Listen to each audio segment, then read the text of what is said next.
দর্শক, ঈদ যাত্রার খবরাখবর জানবো। কমলাপুর রেল স্টেশন থেকে যুক্ত হচ্ছেন সহকর্মী মুহাজির হক। মুহাজির, আজকে থেকে তো ঈদের ছুটি শুরু হলো, ঘরমুখো মানুষের ভিড় কেমন দেখছেন? শিডিউল বিপর্যয়ের কোনো অভিযোগ এখনো পর্যন্ত আছে কিনা, সবকিছু মিলে আমাদের জানাবেন।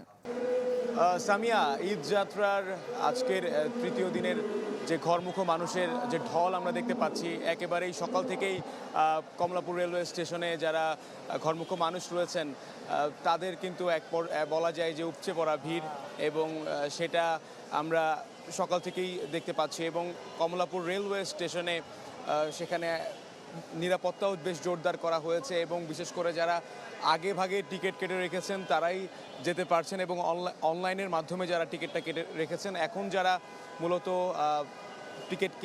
টিকিট কিনছেন বেশিরভাগই হচ্ছে যে লোকাল ট্রেনগুলো রয়েছে, সেই লোকাল ট্রেনগুলোর এবং আন্তনগর এক্সপ্রেস যে ট্রেনগুলো রয়েছে সেগুলোর স্ট্যান্ডিং টিকিট তারা এখন দাঁড়িয়ে কিনতে পারছেন।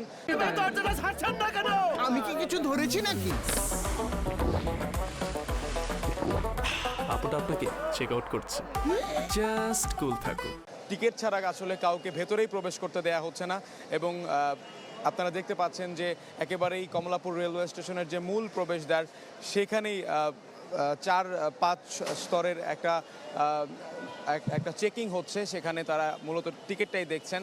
আমরা সকাল থেকে এখন পর্যন্ত শিডিউল বিপর্যয়ের তেমন কোনো তথ্য না পেলেও আমরা এখানে এসে জানতে পেরেছি যে রংপুর এক্সপ্রেস যে ট্রেনটি রয়েছে সেটি 9:10 ছাড়বার কথা থাকলেও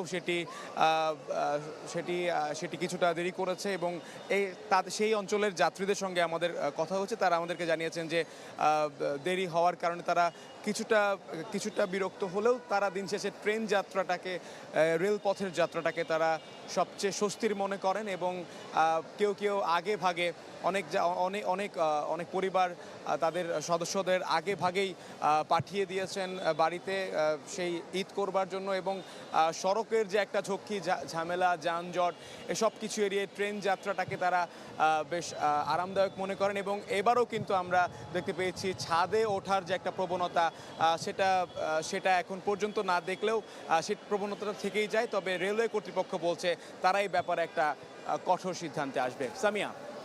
মুহাজির, আপনাকে ধন্যবাদ।